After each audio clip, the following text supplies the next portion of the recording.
ETF index mutual funds నేర్చుకుని stock మార్కెట్లో రాణించాలనుకుంటున్నారా? వెంటనే ఈ నెంబర్కి కాల్ చేయండి.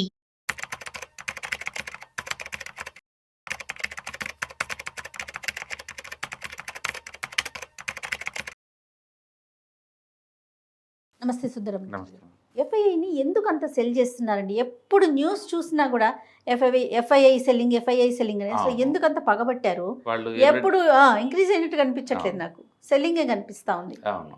సో బేసికల్గా ఏంటంటే ఇండియాలో ఈ ఫారిన్ ఇన్స్టిట్యూషనల్ ఇన్వెస్టర్స్ వాళ్ళు పెట్టిన ఇన్వెస్ట్మెంట్స్ అన్నీ లేదు, దగ్గర దగ్గరగా ఒక 17% ఇండియా స్టాక్ మార్కెట్ మొత్తం వాళ్ళ సొంతం. మ్హూ. 17%.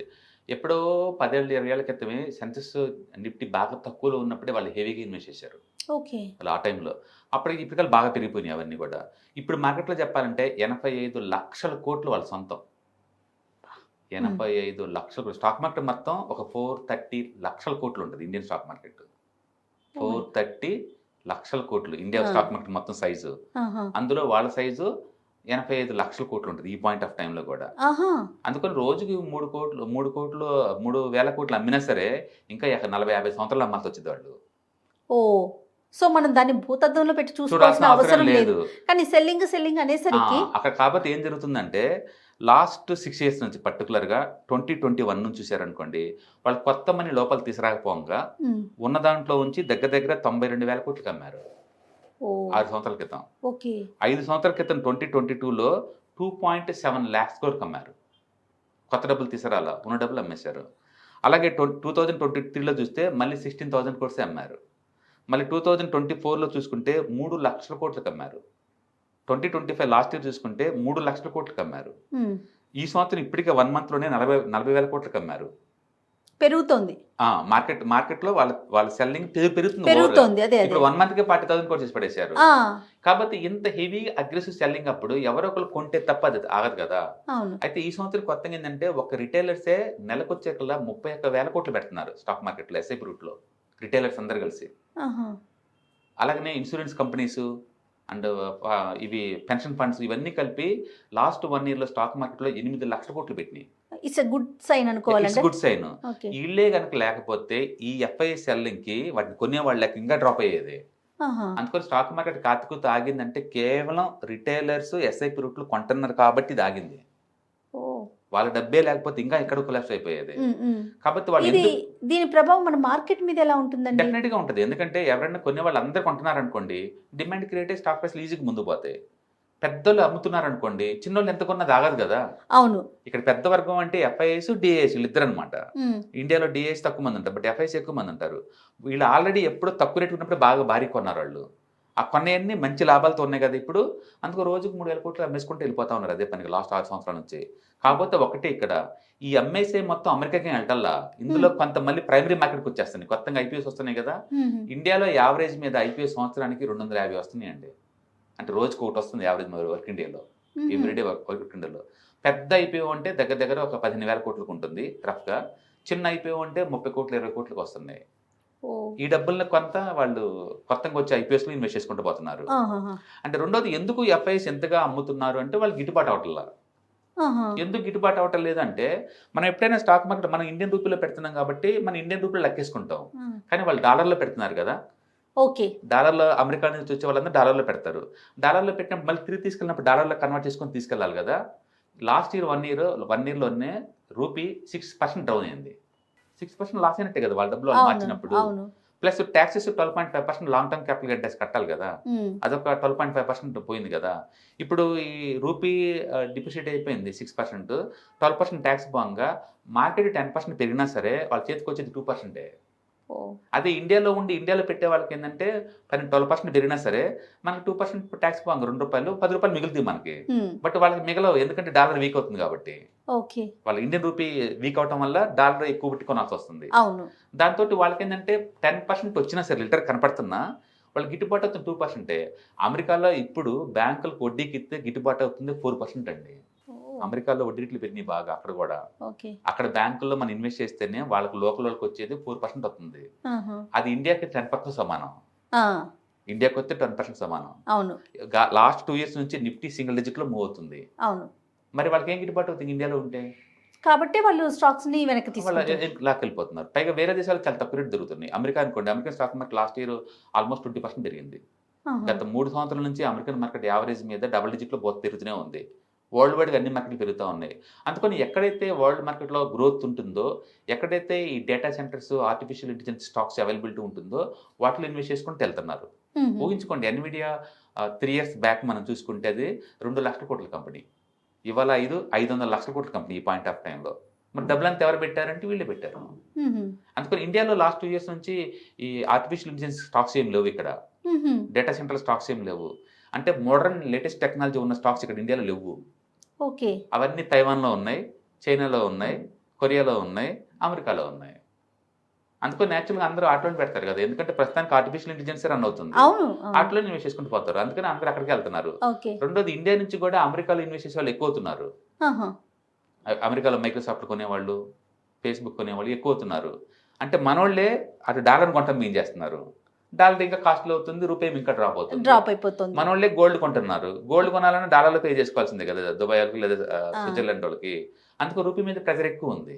ఓకే. అందుకని ఇక్కడ మన ఇండియాలో చూడటానికి 10% జరిగితే బాగుంది అనిపిస్తున్నా, ఫారిన్ యాంగిల్లో చూసినప్పుడు వాళ్ళకి 10% అవ్వదు. అది ఆ.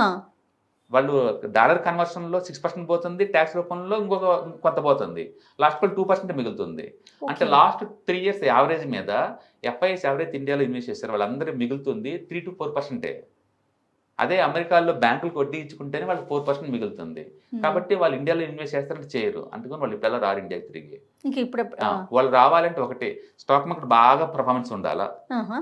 రెండోది గవర్నమెంట్ ట్యాక్స్ బాగా తగ్గించాలా, ఇండియన్ రూపీ ఎంతకంత స్టేబుల్ అవ్వాలా. మ్మ్. ఇలాంటి జరిగితే మళ్ళీ వాళ్ళకి అట్రాక్ట్ కనపడిద్ది, ఆ. అప్పుడు తిరిగి వస్తారు. ఓకే. అందుకని మనం రిక్వెస్ట్ చేస్తే వాళ్ళు రారు. ఎస్. వాళ్ళకి వర్త్ మార్కెట్ అనుకుంటే వాళ్ళు ప్రభావం వస్తారు. కరెక్ట్. వాళ్ళకి వర్త్ అనుకుంటే వాళ్ళు వస్తారు.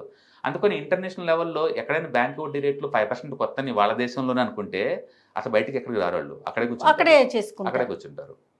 ఎందుకంటే every year Indian rupee almost 6 to 7% drop అవుతుంది. ఓకే. అది వాళ్ళకి చాలా పెయిన్ వాళ్ళకి అది. ఆ. అందుకని మనం వాళ్ళు అమ్ముతున్నారు అనే బదులు మ్మ్. వాళ్ళ పెయిన్ ఏంటో మనకి అర్థం అవుతే మనకు అర్థం అవుద్ది, ఓకే ఇది అమ్మట కామన్ అనే విషయం అర్థం అవుతుంది. రైట్. దీని అంటే మన రూపీ వాల్యూ ఇంతలా పడిపోతుంది కదా, దీన్ని మనం పెంచడానికి ఏం అవకాశం లేదండి. మన వాళ్ళు ఏ విధంగా గోల్డ్ పెంచగలుగుతాం? ఉందనుకోండి, ఇండియాలో లిటరల్లీ జీరో గోల్డ్, ఎక్కడ మైనింగ్స్ లేవు ఇక్కడ. ఆ. ఇండియా మొత్తం ఆల్మోస్ట్ సంవత్సరం వచ్చేట్లా 7 లక్షల కోట్ల వర్త్ గల గోల్డ్ కొంటాం మనం. సంవత్సరానికి 7 లక్షల కోట్లు. అది ఎంత అంటే ఆయిల్ తప్పదు, 90% మన ఆయిల్ ఇంపోర్ట్ చేసుకుంటాం. ఆయిల్ తర్వాత బిగ్గెస్ట్ ఇంపోర్ట్స్ అంటే గోల్డే. ఓకే. దానివల్ల ఏమైనా ఉపయోగం ఉందా, దాచుకోవడం తప్ప ప్రొడక్టివిటీ ఏం లేదు ఏం కదా, లేదు. ఏం లేదు. ఆ. ఆ డబ్బంతా డాలర్లోనే పే చేసుకోవాలా, ఓకే. ఆయిల్ కొనుక్కోవాలా. ఆయిల్ 90% ఇంపోర్ట్ చేసుకుంటారు, ఆయిల్ అండ్ గ్యాస్ ఇండియాలో. అంటే జనాభా చూస్తే 146 కోట్లు. మ్మ్. మ్మ్. అంటే లోకల్గా ఏం మ్యానుఫ్యాక్చరింగ్ లేదు, ఏది గ్యాస్ కానీ ఆయిల్. పెట్రోల్ డీజిల్స్ ఏం లేదు, మొత్తం ఇంపోర్ట్ చేసుకోవటమే. ఓకే. అందుకని వాళ్ళు ఇప్పుడు కానీ రష్యా తోటి మనం టైప్ అయిన తర్వాత లోకల్ కరెన్సీలో ట్రేడ్ చేస్తున్నాం, కొంత తగ్గింది బర్డన్, ఆహా. ఎంతలో కొంత. ఓకే. ఓకే. అందుకని రూపీ వీక్ అవుతుందంటే కొంతకాలం వీక్గానే ఉండొచ్చు, ఇంపోర్ట్స్ ఎక్కువ మనం చేసుకుంటున్నాం కాబట్టి. రైట్. బట్ అది అలాగని చెప్పేసి రూపీ వీక్ అవుతుందంటే మనం వీక్ అవుతున్నాం అని కాదు, ఆ. బిజినెస్ లో ఇంబ్యాలెన్స్ అవుతుంది అంతే. ఆ. అంటే ఎక్స్పోర్ట్ చేసే వాళ్ళకి లాభం, రూపీ ఎంత వీక్ అవుతే మన దేశంలో టారిస్ వేరే దేశంలో అమ్మే వాళ్ళకి అంత లాభం. ఓకే. ఇంపోర్ట్ చేసుకునే వాళ్ళకి కష్టం, రైట్. వేరే దేశం వాళ్ళతో కొంటున్నప్పుడు నువ్వు వాళ్ళ డాలర్లో పే చేయాలంటే వాళ్ళకి కష్టం. ఆ. ఆ. అందుకని మేక్ ఇన్ ఇండియాకి పర్ఫెక్ట్ లాంచింగ్ ప్యాడ్ ఇప్పుడు మనది. ఇప్పుడుది. ఎంత ఎక్కువ మ్యానుఫ్యాక్చరింగ్ చేసుకుంటే అన్ని ఎక్కువ డాలర్లు వస్తాయి మనకి ఇప్పుడు.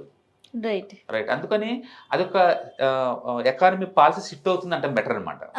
అంతే తప్ప అది మన వీక్నెస్ అనుకోవడానికి ఏం లేదు అక్కడ. రైట్. టీవీలో చూడగానే అయ్యో ఎఫ్ఐ సెల్లింగ్ అయిపోతుంది అని ఒక ఫీలింగ్ అనిపించిన, ఇప్పుడు మీ అనాలిసిస్ అంతా విన్నాక కూడా ఓకే జరగాల్సింది ఇది జరుగుతా ఉంది అనుకోవడం. మన ఇండియా వాళ్ళే అమెరికాలో ఇన్వెస్ట్ చేస్తున్నారు కదా.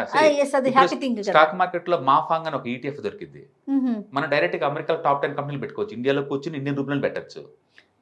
దాని మీనింగ్ ఏంటంటే మన డబ్బులు తీసుకెళ్లి అసెట్ మేనేజ్మెంట్ కంపెనీ వాళ్ళు అమెరికాలో ఆ స్టాక్స్ ని కొంటున్నారు కదా బ్యాక్గ్రౌండ్ లో.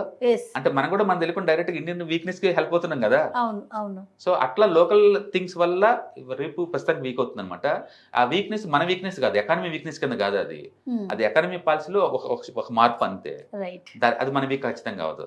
ఒకవేళ రేపు నువ్వు రూపీ స్ట్రాంగ్ అయినా సరే ఎక్స్పోర్ట్ చేసిన వాళ్ళకి ప్రాబ్లం అవుతుంది, ఇంపోర్ట్ వాళ్ళకి హ్యాపీ అవుతుంది. అంతే. ఎప్పుడు ఏదో ఒక వర్గం సఫర్ అవ్వాల్సిందే. కొన్ని దేశాలు కావాలని వాళ్ళ లోకల్ కరెన్సీని వీక్ చేసుకుంటాయి. ఎగ్జాంపుల్ చైనా, వాళ్ళు ఎప్పుడు వాళ్ళ కరెన్సీని డివాల్యుయేషన్ చేసుకుంటారు. అప్పుడు ఏంటంటే ఇంటర్నేషనల్ లెవెల్లో కాంపిటీషన్ బాగా ఉంటుంది అనమాట. ఈవెన్ అమెరికా వాళ్ళు కూడా ఇప్పుడు ఒకప్పుడు డాలర్ ఇండెక్స్ 110 ఉండేది, 110. ఇప్పుడు అది 98 ఉంది. అంటే ఈ ట్రంప్ హైలో 90కి వచ్చిందని రూమర్. ఓకే అంటే వాళ్ళ డాలర్ని వాళ్ళే డివాల్యుయేట్ చేసుకుంటున్నారు.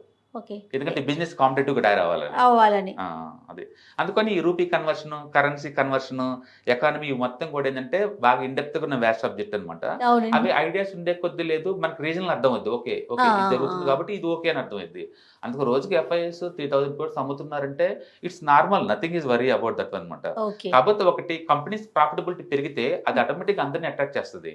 అందుకని చేయాల్సింది ఏంటంటే కంపెనీస్ యొక్క ప్రాఫిట్ పెరగాలి అంతే. అంతే అది పెరిగితే ఆటోమేటిక్ స్టాక్ చీప్ అయిపోద్ది అండ్ మళ్ళీ పోయిన మనీ మళ్ళీ బ్యాక్ వచ్చేస్తుంటుంది. ఈ లోపు గవర్నమెంట్ వాళ్ళు కూడా ట్యాక్స్లు తగ్గించారనుకోండి, వాళ్ళకి అట్రాక్ట్ అవుతుంది మార్కెట్.